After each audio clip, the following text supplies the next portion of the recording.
I've had this lathe duplicator for just over a year. And during that time, I've made several things with it. But one of the things that I've been intrigued with lately is to figure out just, is it a decent replacement for traditional turning tools in some applications? So in this video, I'll show you what I've learned about using it freehand.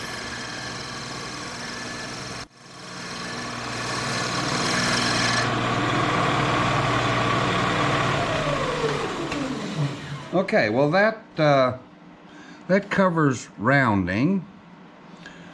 There are two of these spindles. I've rounded this one out, and I've rounded this one out. You'll notice that the cutter that I'm using is round. You would use a round cutter because it doesn't get caught in the wood as bad as a sharp pointed cutter would, or a flat cutter. For example, if you're doing this by hand and not using the duplicator, you would be using a gouge. And a gouge has a round edge. I have one here, and I'll show you that a gouge has a round edge also. Okay? And it makes contact with the wood like this. Okay? Oftentimes you'll use it turned to the side. Okay? So that it shears, or so that it makes the cut without having sharp corners on it, so that you can get it relatively smooth. It's also used for making coves, cove cuts into wood. For example, if you wanted to have a cove in the center of this, that you would take this part and just work through it like this.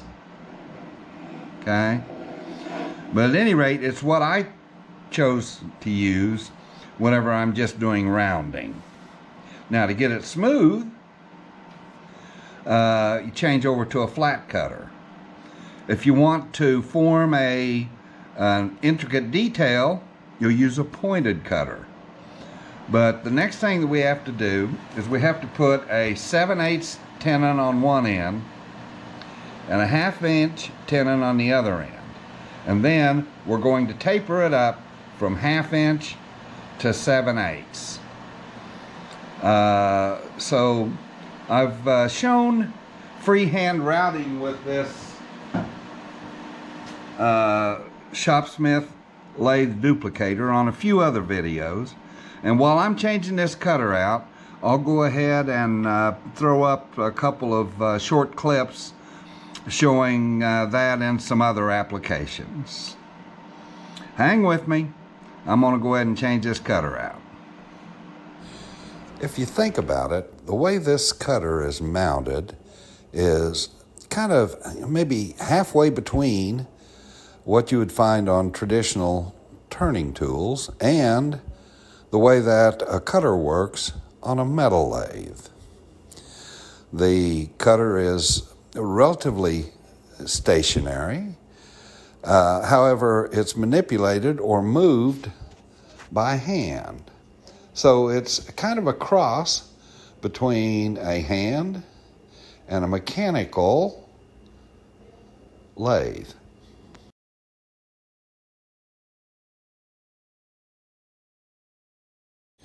One thing that I learned is that this cutter only acts as a scraper.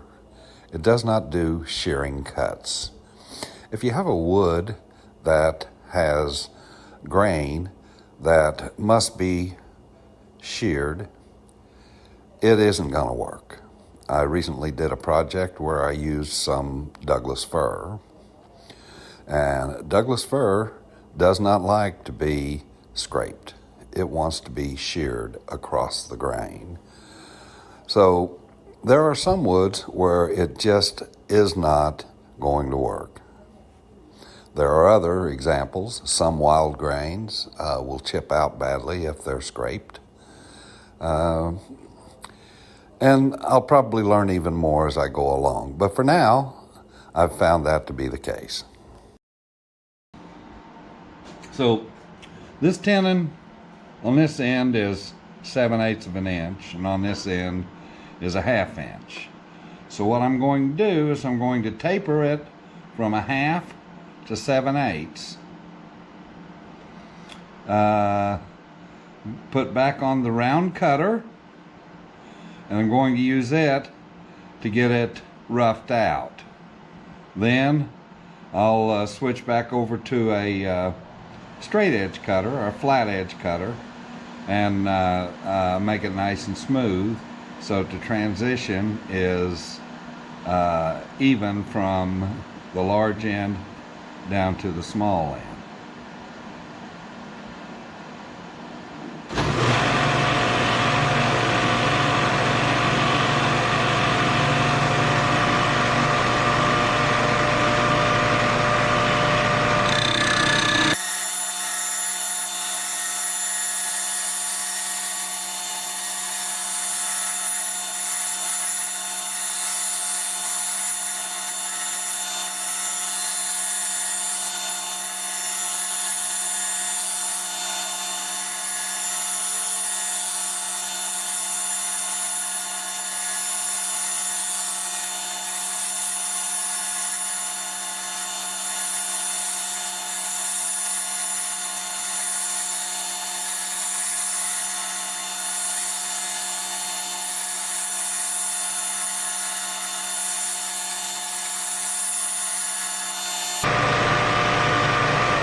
What I'll do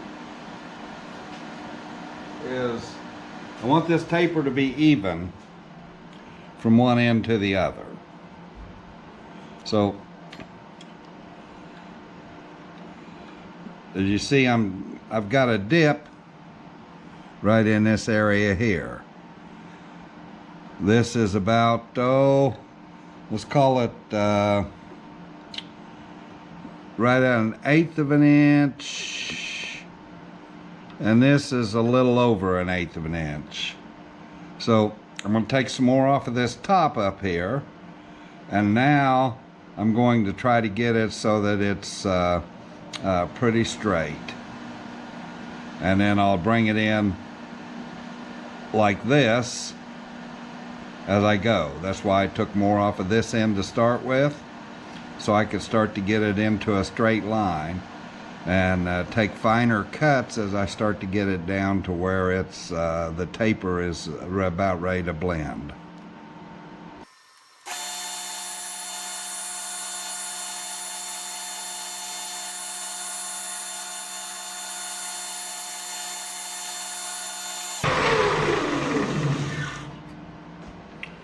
There, that straightened it out quite a bit.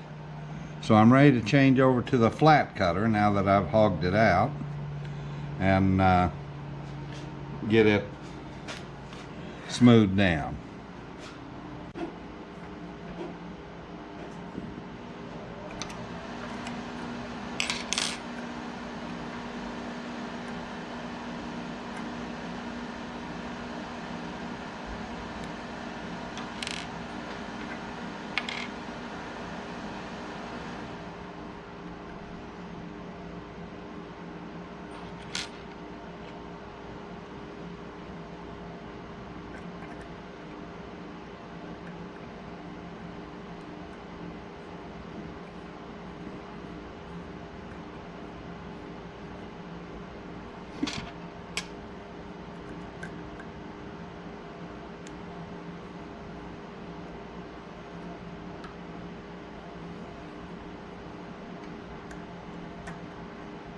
That helps align it.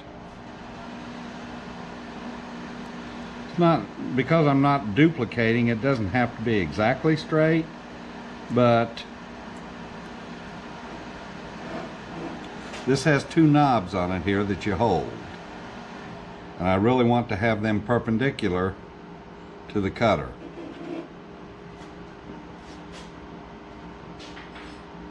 All right, let's see how this goes. You'll notice that as I'm moving this along, the corners of this are sharp, and they'll pick up high and low spots as it goes.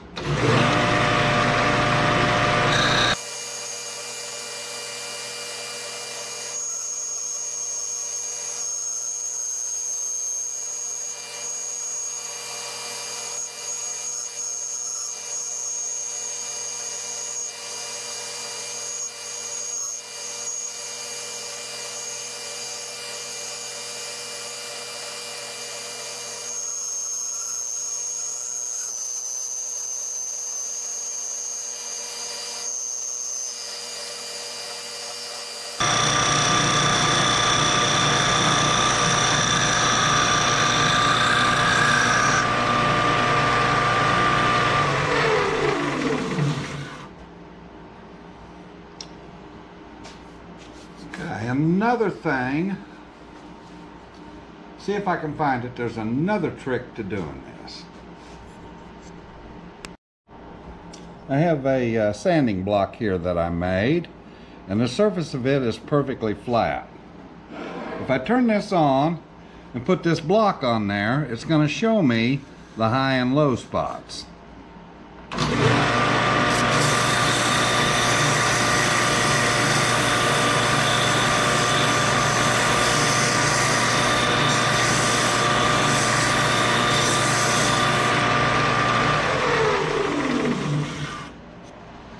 See where the marks are still in there?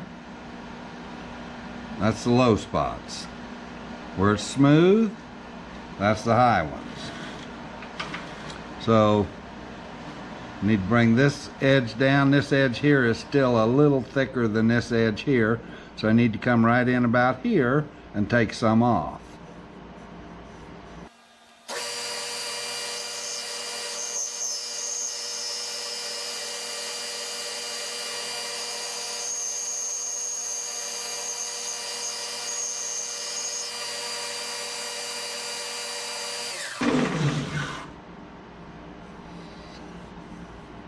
Still got a little bit of a belly in it right along in here, so I'm going to work a little more. See, it's about a little bit, no, it's about the same thickness on each end, so I think I can get that out as I work down it.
I think that's really right in the ballpark. Let me do a little fan and we'll see.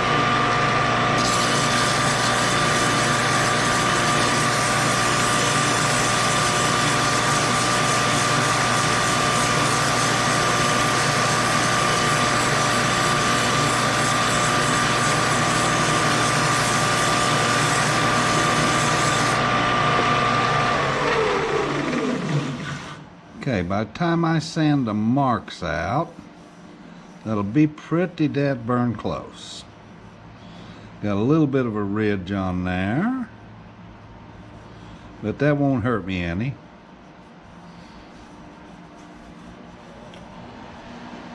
This end needs to be a smooth transition, and it's within a few thousandths, so I'm thinking that's pretty dead burn close. Yep, I'm gonna sand it.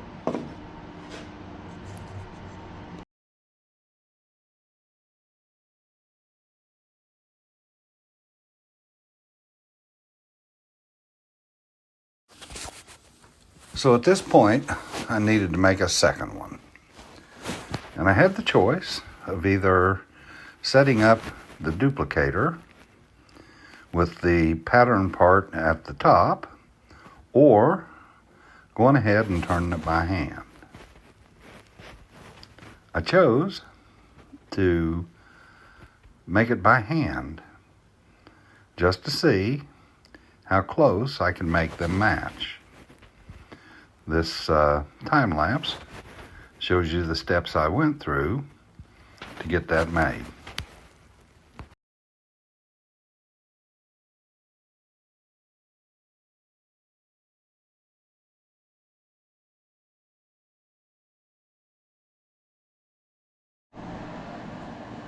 Well, let's see how much wobble we've got in it. Did we get it on straight? It ain't bad. It ain't bad at all. Okay, I'm going to try to clean up this edge here.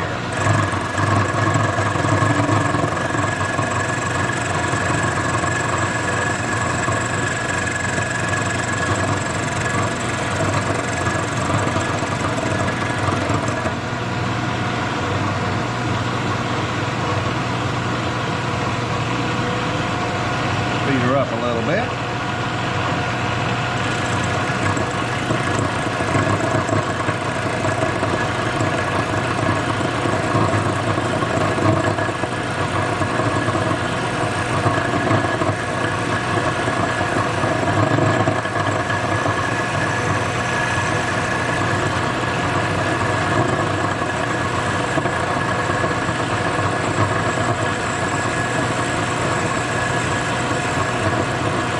Big circle like this, half the time I'm hitting end grain,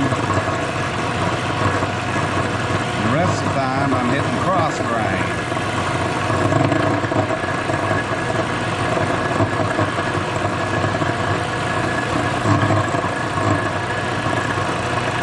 So I gotta really be careful that I don't tear it out when I'm on that end grain. Starting to smooth down a little now.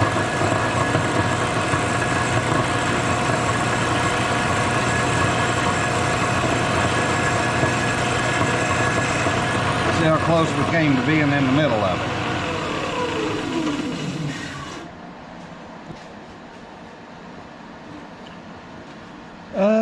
It's not bad. It's still got a little rough there, but that's on the back side. This side right here, I'm going to end up chamfering that in the end. This will be the face. Let me grab a square and see how square we got that across there.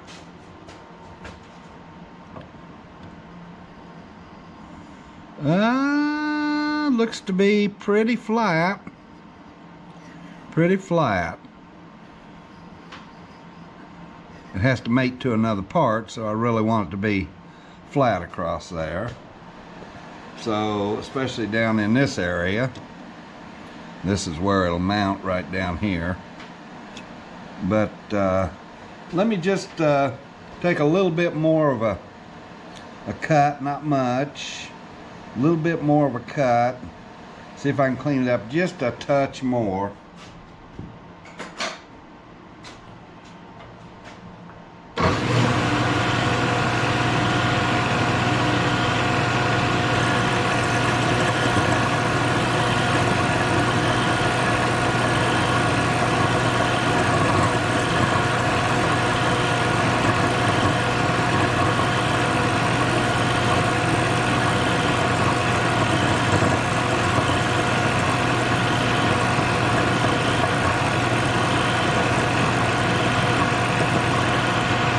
See what I can do with that corner. I don't want much. just enough to take the fuzz off of it. This is the back side here. Make a small cut there. And I think I can sand that now good enough to get it. Next step, I'm going to put a recess into the back here so that I can flip this piece around and work at that front side. Change cutters and I'll get back to you.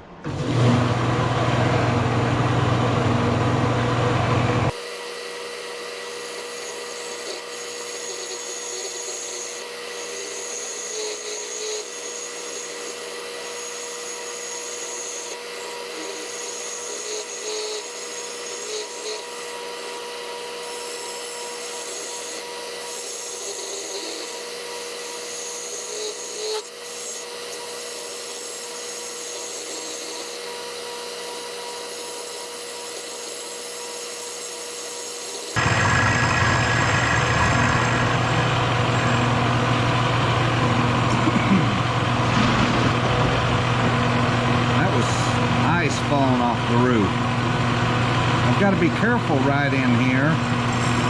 Make sure I don't hit the tip of that screw.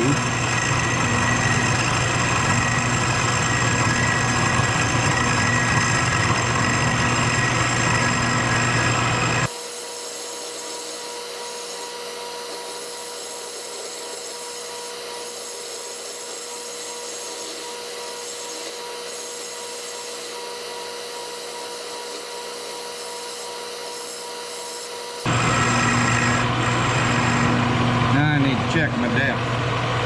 See how close I'm getting.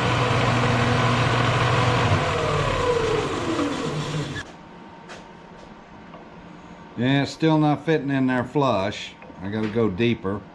And also you'll notice that it has an angle on the outside here. I'll have to match that. I think it's 15 degrees. Not for sure, but I'll just match it.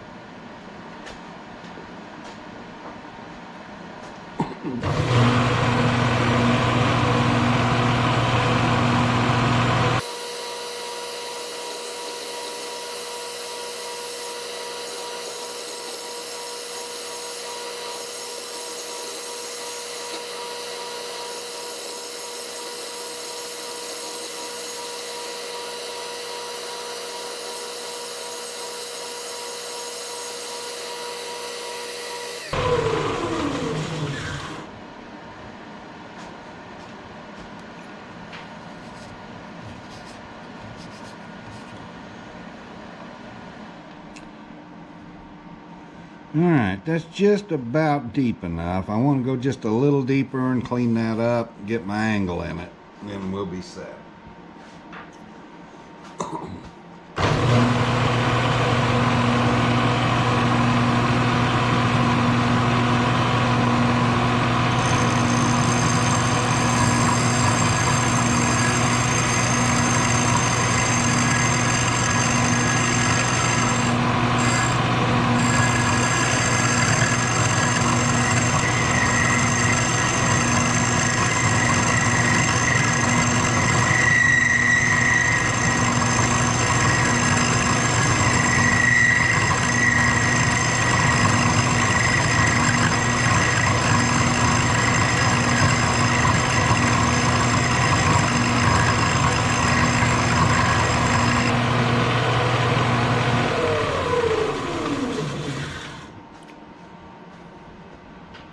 There's lots of different ways to do these, to do this.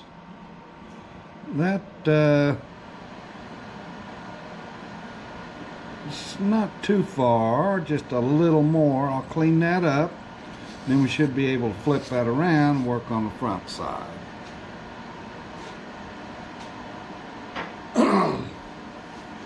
One of the ways to do this is to use a bit. This is a Forstner bit, and go ahead, pardon me, and hog out most of what's in there. But as you can see, this is the largest Forstner bit that I have, and it's just a little bit smaller than the hole that I was needing. So I'm going to use this on the other side to bore through, and I wanted this about 1/4 of an inch larger than this, so it's getting pretty close to the right size. And let me get this dovetail set so I can flip it around.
So I was wanting that 3/8 of an inch thick, deep.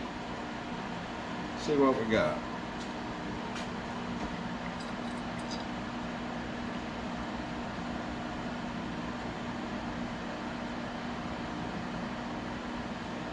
That's 24/64. And according to my math, that's 3/8 of an inch. So that's going to work out okay. Now let me take that out of the way and flop this back over, and I'll set up with the cutter and clean that up.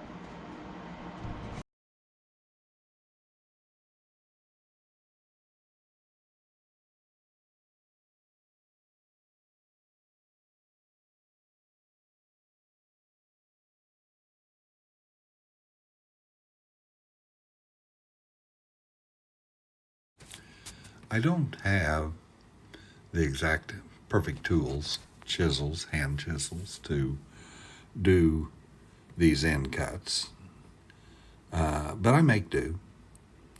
And I would say that this duplicator, because it is so much easier to control than a long tool, is probably easier on a small part like this. How it would work on a larger part like a bowl or a platter, I don't know that it would work as well, especially because you'll notice that the bottom of it has to pass underneath the part. So it would definitely restrict the size of part that you could make. But at any rate, it made this part, made it fairly well, fairly easily, and pretty quick.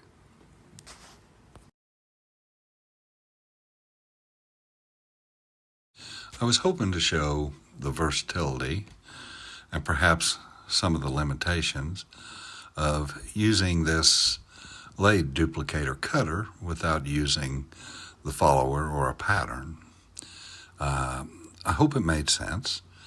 However, I do have a project that these parts go into, and there's another video coming that'll reveal a little more of just what that project is.